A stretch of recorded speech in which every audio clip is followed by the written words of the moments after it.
Hello everyone. आज मैं एक बेहद इंपॉर्टेंट टॉपिक के ऊपर आपके साथ डिस्कस करने वाला हूं और वो समस्या है, हम सबकी समस्या है, चाहे वो 9th का स्टूडेंट हो, 10th का स्टूडेंट हो, 11th हो या 12th क्लास हो, कोई भी क्लास हो, कि हम पढ़ते तो बहुत है लेकिन लर्न नहीं होता। लर्न करते हैं, पढ़ लिया, लेकिन उसके बाद साफ हो जाता है, फिर से हम जीरो पे खड़े होते हैं।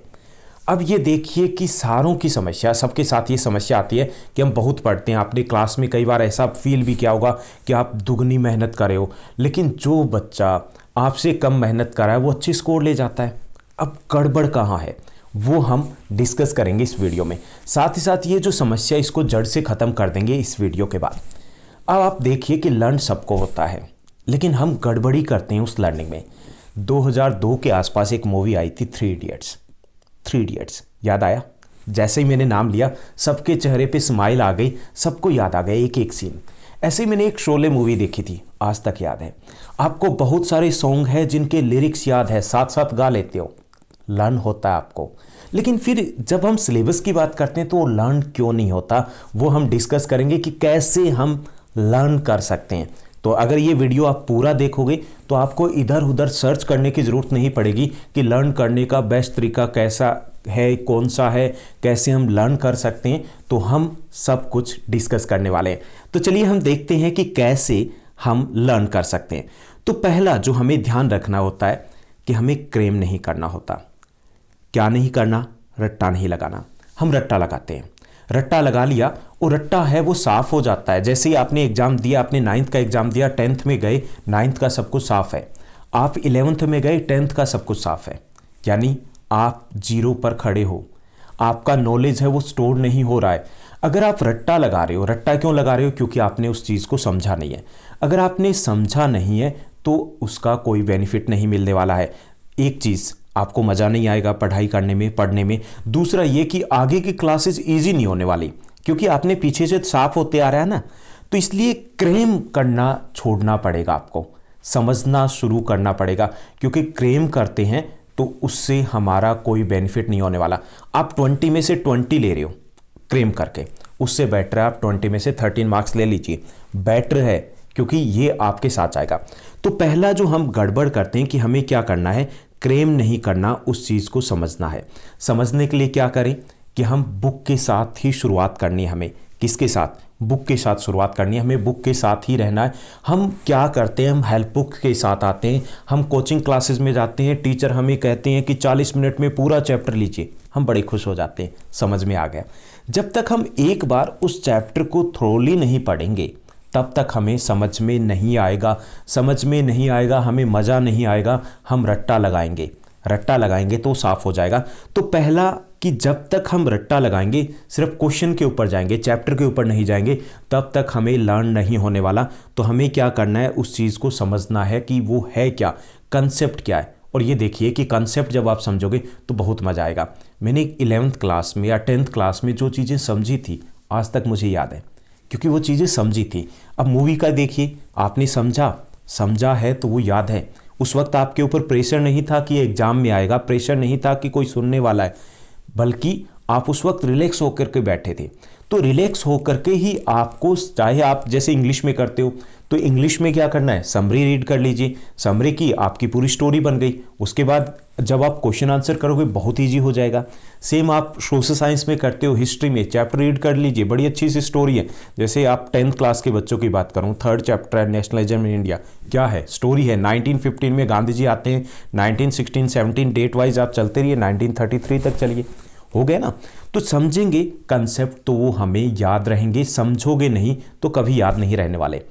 दूसरी चीज़ कि don't use help books only, use books only. यानी समझने में हमारे लिए प्रॉब्लम क्या होती है, हम हेल्प बुक पहले खरीदते हैं, जब भी जाते हैं कि बुक्स है, चलो ठीक है टीचर ने कह दिया, हम बुक्स लेकर के आएंगे। अब इंग्लिश में, हिंदी में ये सब्जेक्ट भी कोई टाइम देने वाले होते हैं।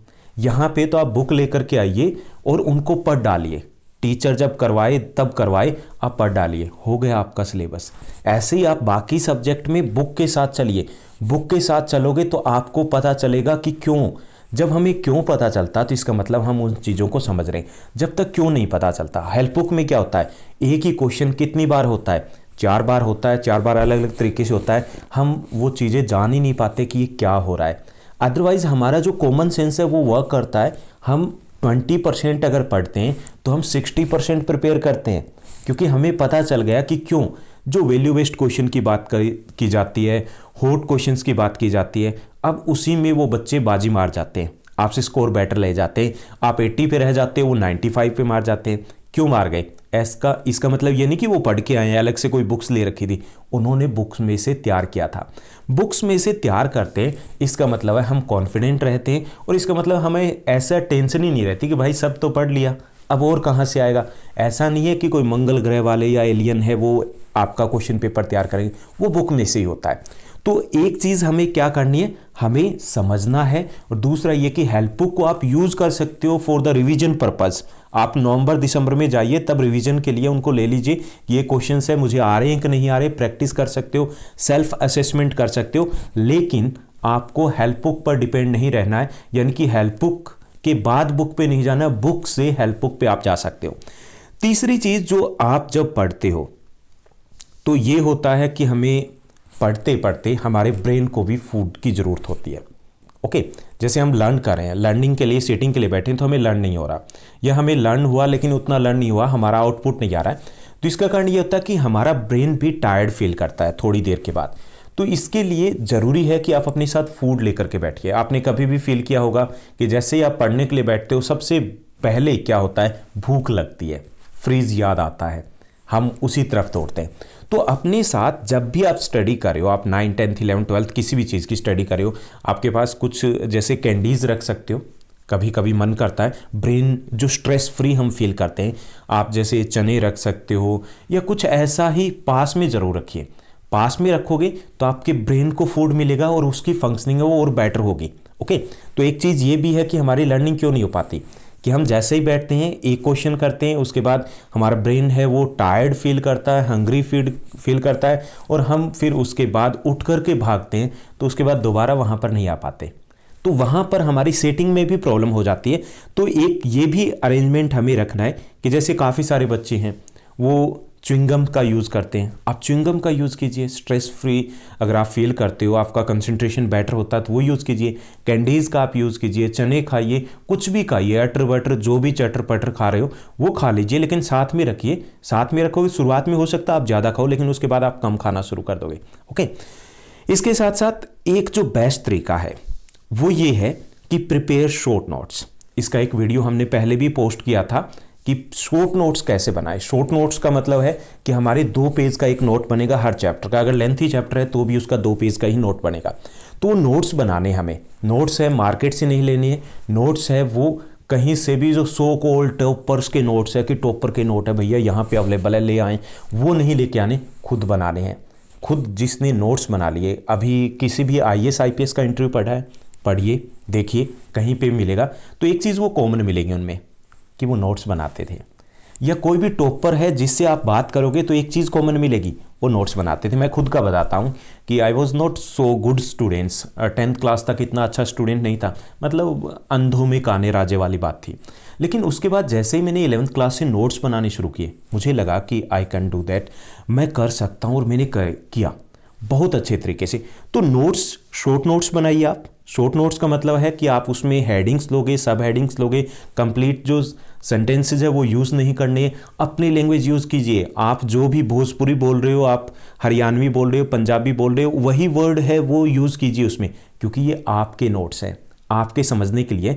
तो उसमें अगर यूज़ करोगे तो वो चीज़ें याद रहेगी। जैसे आप लाइन लिख रहे हो, इंग्लिश का भी कर रहे हो, आप इंग्लिश मीडियम के स्टूडेंट हो, एग्जाम में हमें इंग्लिश मीडियम में लिखना है, लेकिन यहाँ पर जब हम नोट्स प्रिपेयर करें तो हम अपनी लैंग्वेज है वो यूज कर सकते हैं ताकि हमें वो लर्न रहे।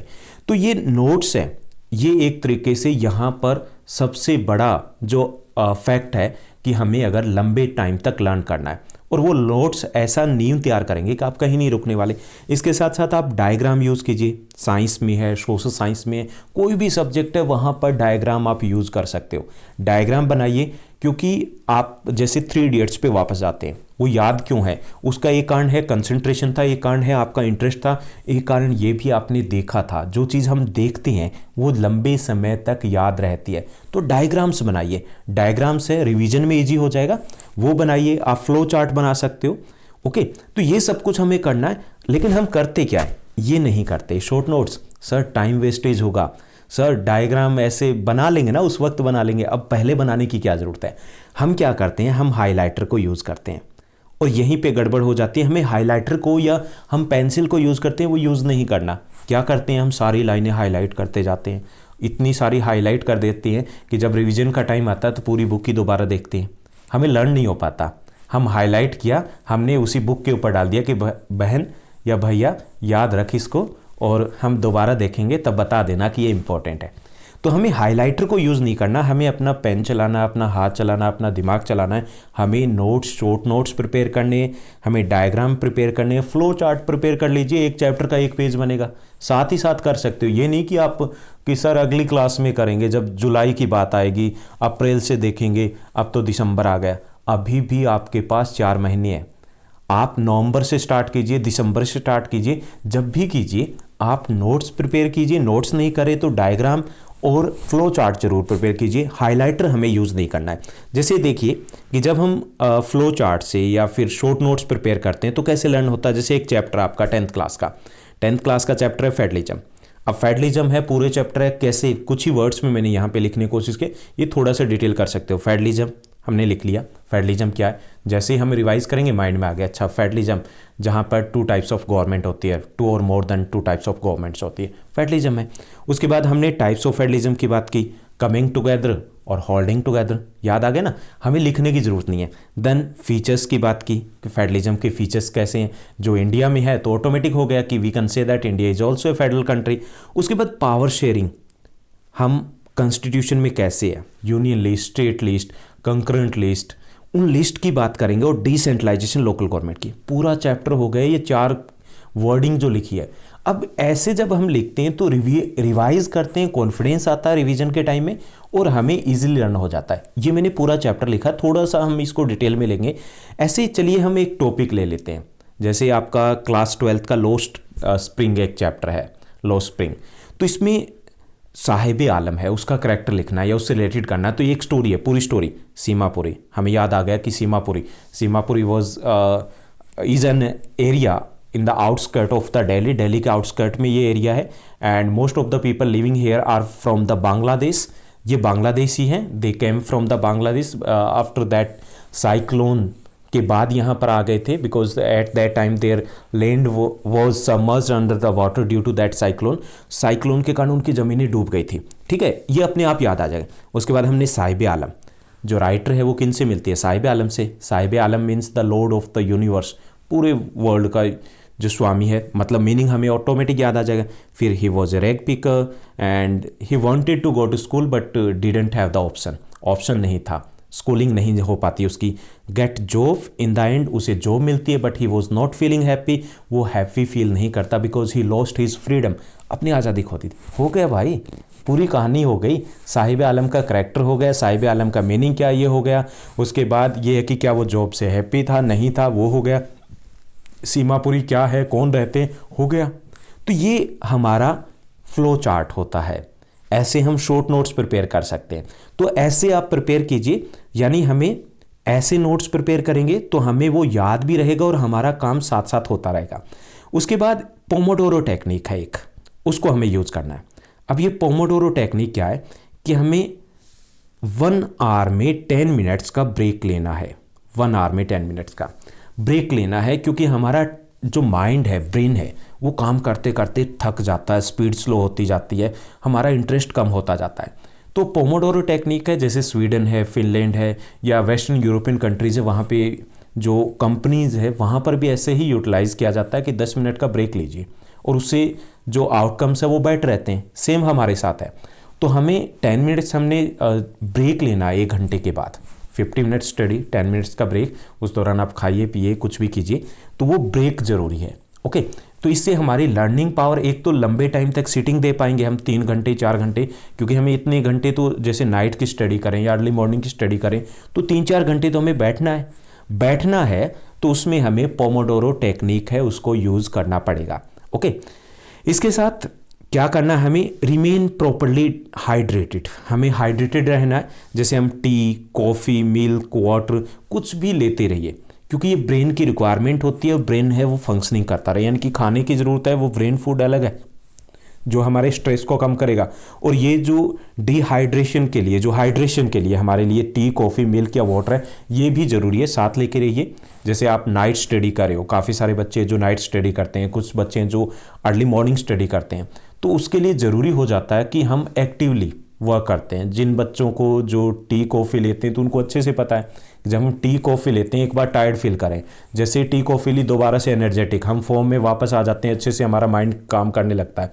तो ये भी उतना ही ज़रूरी है हमारी प्रॉपर फंक्शनिंग के लिए, लॉन्ग स्टडीज़ के लिए। जो बोर्ड के स्टूडेंट्स हैं या जिनको 3 या 4 घंटे की सीटिंग देनी है, तो उनके लिए बेहद ज़रूरी है कि वो tea, coffee, milk, water, whatever they want to like, कोई भी चीज़ वो लेना चाहें वो ज़रूर लेते रहें, तभी हम उसको लर्निंग को कंटिन्यू रख पाएंगे।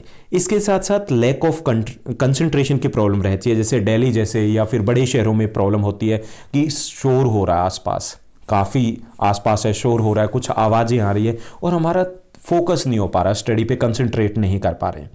या फिर कई बार ये भी होता है कि काफ़ी सारे और आइडियाज़ आ रहे हैं, पों पाँ की आवाज़ आ रही है, रोड के आसपास अपना घर है, तो उस वक्त क्या कर सकते हैं, म्यूज़िक सुन सकते हैं। भाई म्यूज़िक और सुनेंगे और लर्न क्या करेंगे, भाई लर्न करोगे आप। मैं भी ऐसे ही करता हूँ। जैसे म्यूज़िक में क्या करना है आपको, हिंदी, पंजाबी या जो भी आपको लैंग्वेज आती है, भोजपुरी, तो वो सॉन्ग नहीं सुनने हैं। आपको क्या करना है, फ़ॉरेन लैंग्वेज के सॉन्ग का एक कलेक्शन लीजिए जिनका म्यूज़िक अच्छा हो, बस वो लगा दीजिए। आपको म्यूज़िक सुनेगा, सिर्फ म्यूज़िक सुनेगा और आपको और कुछ नहीं सुनेगा। आपको क्योंकि लैंग्वेज है वो समझ में नहीं आ रही, आप जैसे रशियन लैंग्वेज के हैं, जैपनीज़ में है या फिर जर्मन में है, टर्किश लैंग्वेज में है, अरेबिक में है, तो ऐसी लैंग्वेज के बड़े अच्छे म्यूज़िक है। जैसे मुझे जब भी कुछ ऐसा वर्क करना होता है, रिटर्न वर्क करना होता है, या फिर जैसे स्कूल के लिए मैं लेक्चर अपना तैयार कर रहा होता हूँ, तो उस वक्त मैं रशियन या फिर जर्मन लैंग्वेज या अभी टर्किश के भी अच्छे खासे सॉन्ग है तो वो मैं लगा देता, तो वो वहाँ पे ध्यान नहीं जाता। और बाहर जो डिस्ट्रैक्शन के लिए काफ़ी सारे शोर आ रहे हैं, वो उस चिलपों की तरफ भी ध्यान नहीं जाता। तो आप भी ये कर सकते हो कि आप म्यूज़िक है, कुछ बच्चे ट्राई कर सकते हो। अगर किसी को लगे कि नहीं ऐसे ठीक नहीं है तो आप रहने दीजिएगा, लेकिन ट्राई करने में क्या जाता है, ट्राई करके देखिएगा, तो वो आप कर सकते हो। इसके साथ साथ एक और चीज़ है, इंक्रीज योर रीडिंग स्पीड। हमारी रीडिंग स्पीड जितनी तेज़ होगी उतनी लर्निंग भी फास्ट होगी। कई बार क्या करते हैं, हम 1 घंटे तक बैठे हैं और उन्हीं 4 लाइनों को रिवाइज करें, उन्हीं 4 लाइनों को धीरे धीरे जा रहे हैं, जब तक ऐसा नहीं है फास्ट आप अपनी जितना आपकी रीडिंग स्पीड है वो बेटर होगी, आपकी लर्निंग भी अच्छी होगी। ओके, तो इससे हमें एक ये भी नहीं कि लर्न ही करना है, हमें लर्न फास्ट भी तो करना है। लर्न करने का मतलब ये नहीं कि हमारा एक दिन में 1 चैप्टर हो गया बस बहुत है, एक दिन में हमें 3-4 चैप्टर तो कम से कम करने हैं जब हमारे एग्जाम पास में आएंगे या हम कंपटीशन की तैयारी करेंगे। तो उसके लिए ज़रूरी है कि हम रीडिंग स्पीड को बढ़ाएं, धीरे धीरे कोशिश कीजिए कि रीडिंग स्पीड है वो तेज़ होनी चाहिए, क्योंकि रीडिंग करने के बाद हम एनालाइज करते हैं कि क्या हमने पढ़ा समझा, अगर समझ में नहीं आता तो फिर हम दोबारा रीडिंग करते हैं। स्लो स्पीड हुई तो क्या होगा, टाइम डबल लगने वाला है। इसके साथ साथ हमें रिवीजन के ऊपर फोकस करना है, रिवाइज करना है। रिवाइज करना ज़रूरी होता है। कई बार आपके मन में ये होता है कि मुझे लर्न नहीं होता, लर्न किया लेकिन भूल गए, ऐसा सभी के साथ होता है, क्योंकि हमारी परमानेंट मेमोरी में लर्निंग तभी जाती है जब हमें थोड़े टाइम के बाद एक बार उसको रिवाइज करना है। तो रिवाइज कीजिए, रिवाइज करेंगे तो वो परमानेंट मेमोरी में शिफ्ट हो जाएगा। पहली बार किया, रिवाइज कीजिए, थोड़ा ज़्यादा टाइम लगेगा, नेक्स्ट टाइम उससे कम टाइम लगेगा, नेक्स्ट टाइम उससे कम टाइम लगेगा। जो बच्चे टॉपर्स आते हैं तो इसका मतलब बिल्कुल नहीं कि वो बस पढ़ लिया और उसके बाद हो गया, रिवाइज वो भी करते हैं। रिवाइज करने का तरीका क्या है, अब रिटर्न में कई बार रजाई से आप जहाँ पे हो सर्दियों के महीनों में, क्योंकि यही बोर्ड एग्जाम से पहले के डेज़ होते हैं, हाथ बाहर नहीं निकलता, मन नहीं करता लिखने का, तो उस वक्त क्या कर सकते हो, आप ऑडियो का यूज़ कीजिए। ऑडियो का यूज़ कीजिए ना, आप रिकॉर्ड कीजिए अपनी वॉइस को, और शायद इससे बेस्ट तरीका नहीं हो सकता। आप जब रिकॉर्ड करोगे तो आपको पता चलेगा कि ये चीज़ गड़बड़ कर दी मैंने, और जब वो चीज़ जो आप सुनोगे खुद को, वो चीज़ आप कभी नहीं भूलोगे। जो चीज़ आप गड़बड़ करोगे गारंटेड है वो चीज़ तो आप लाइफ टाइम नहीं भूलने वाले। अगर गड़बड़ नहीं की अलग बात है, अगर गड़बड़ कर दी तो वो नहीं भूलने वाले हो। तो ऐसे आप रिवाइज कर सकते हो। रिवीजन के लिए आपके लिए पीसफुल एनवायरनमेंट होना ज़रूरी है, तो रिवीजन का शेड्यूल जरूर सेट कीजिए। अपना टाइम टेबल आपने सेट किया है तो उसमें आप सैटरडे रखिए, संडे रखिए, कोई एक डे ऐसा रखिए जिस दिन आप नया नहीं पढ़ोगे उस दिन आपने जो पढ़ा उसको मोटे तौर पर रिवाइज करने वाले, और जिसमें लगे कि डाउट है भाई, थोड़ा सा मुझे लग रहा है कि नहीं चिल्पो यहाँ पे हो गई है, गड़बड़ हो गई है, रायता फैल गया, तो उसको दोबारा से पढ़ लीजिए। ओके, तो रिवीजन है वो ज़रूरी होता है लर्निंग के लिए। और एक ये कि hard to easy, long to short and set schedule, कि हमें हमेशा क्या करना है कि लॉन्ग आंसर टाइप जो क्वेश्चन अगर रिवाइज करें तो वो पहले पढ़िए, शॉर्ट पे मत चाहिए, क्योंकि जब हम लॉन्ग आंसर टाइप क्वेश्चन पढ़ेंगे तो हमारे वेरी शॉर्ट काफ़ी सारे वहीं कवर हो गए, हमारे शॉर्ट काफ़ी सारे का कंसेप्ट वहीं कवर हो गया ना, तो मज़ा आएगा बाद में पढ़ने में। शॉर्ट जाएंगे तो उनके लिए मत्थापच्ची अलग से की, उसके बाद शॉर्ट के लिए अलग से की, फिर लॉन्ग में किया तो वहाँ पर हमने अलग की, तो उसके बाद दोबारा शॉर्ट पे जाएंगे, अच्छा शॉर्ट में हमने ये पढ़ा और ये चीज़ें थी। तो हमेशा आप कैसे जाना है, long to short answer type की तरफ जाना है, और एक शेड्यूल को सेट करना है। जैसे ये नहीं कि आपने एक ही दिन में सब कुछ निपटाना है, अगर आपका लिमिटेड एक लिमिट भी सेट कर सकते हो आप, जैसे आपको इतने चैप्टर्स पढ़ने हैं तो इतने चैप्टर्स पढ़ने हैं, लॉन्ग पढ़ने हैं, शॉर्ट पढ़ने हैं, तो मिक्सअप कीजिए। सारा हार्ड नहीं पढ़ना है कि आप मैथ्स पे ही लगे हो, मज़ा नहीं आएगा। आप मैथ्स पढ़ रहे हो तो उसके बाद हिंदी पढ़ लीजिए, साइंस पढ़ रहे हो उसके बाद सोशल साइंस पढ़ लीजिए, हिस्ट्री पढ़ रहे हो इंग्लिश पढ़ लीजिए। तो ऐसे थोड़ा सा स्विच ऑन करते रहिए, रिलैक्स। और लेकिन क्या करना है, लिमिट को सेट करना है। ये नहीं कि एक ही रात में बस 2-3 सुबह 5 बजे तक लगे हैं, दूसरे दिन बस छोड़ गए, ऐसा नहीं होना चाहिए। तो अगर आप ऐसे फॉलो करोगे तो 100% आपकी ये समस्या ख़त्म हो जाएगी। लर्न आपको होगा, आप कर सकते हो, आपका भी उतना ही ब्रेन है जितना कि बाकी किसी का है, बस ये है कि आपको करना है। एक चीज़ और बता दूं, एक सेंटेंस होता है जो बदल देता है कि हमें क्या होने वाला है, हमारा सक्सेस की तरफ रास्ता जा रहा है या सक्सेस की तरफ नहीं जाएगा। वो है आई वॉन्ट टू और I have to. I want to और आई हैव टू, मैं करना चाहता हूँ, मैं करना चाहती हूँ, या मुझे करना पड़ रहा है। इफ़ यू वॉन्ट टू, अगर आप करना चाहते हो तो हो जाएगा, बहुत ईजिली हो जाएगा, आराम से हो जाएगा। ओके, तो ऐसे ही आप लगे रहिए, बहुत सारी टिप्स से हम लेकर के आएंगे। जो आई टैब है वहाँ पर मैंने लिंक दे दिया है, यहाँ से क्लिक करके आप how to make short notes में जा सकते हो, how to make the best timetable, या बहुत सारे और वीडियोज़ हैं उनको भी आप यहाँ पर सर्च कर सकते हो। प्लेलिस्ट में जाइए ज्योग्राफी ग्रुप स्पेशल में, तो वहाँ पर ये वीडियोज़ मिलेगी। और बाकी आप कमेंट करके बताइए, जिस भी टॉपिक के ऊपर आपको हेल्प चाहिए तो वो वीडियोज़ आपको अवेलेबल करवा दी जाएगी। तो अगर ये वीडियो, आज का सेशन आपको अच्छा लगा तो आप इसको लाइक और शेयर करना मत भूलिएगा। Thank you, bye bye, best of luck.